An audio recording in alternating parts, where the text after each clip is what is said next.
What's up, my friends out on the World Wide Web? This is Jesse with Viral Thoughts, and I hope you're doing well. And today we're talking about the element of drama, dialogue.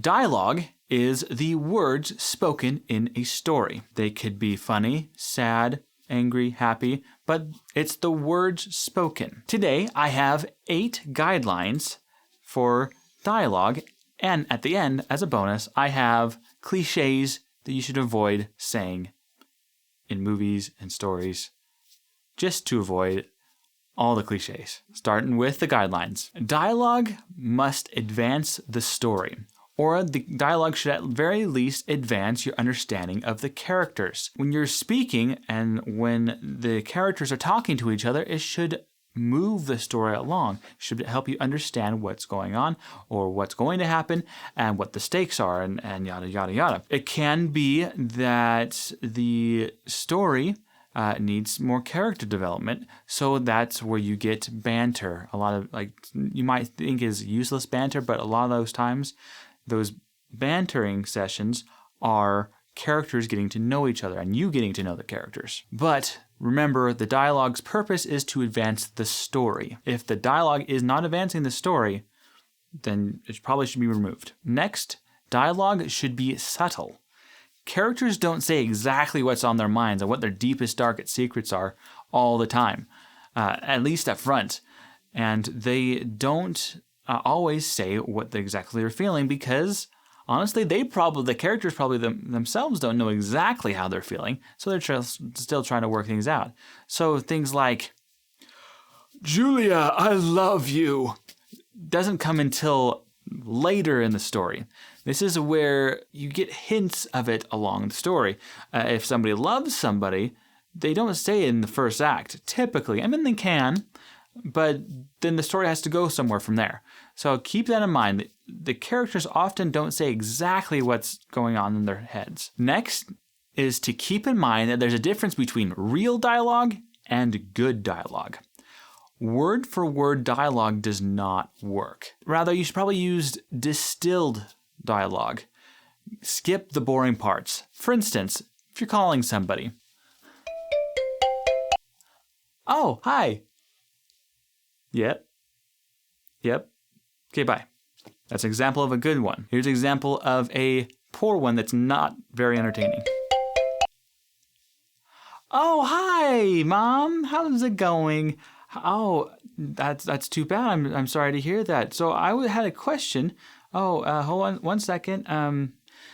So it's the greetings. A lot of times you just skip the greetings and get to right into the meat of the conversation. Next guideline is to avoid informational dialogue or exposition.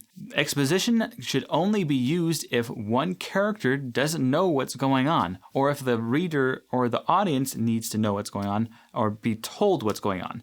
The guideline is basically show, don't tell. Instead of explaining how the race car derby works, show it. So don't waste time explaining things that we can already see that's going on. Now, somebody might use that for like a narrator as a stylization, but typically I think that should be avoided if you're not trying to be stylistic about it. Next, every character should have a unique vocabulary. Use power words or catchphrases.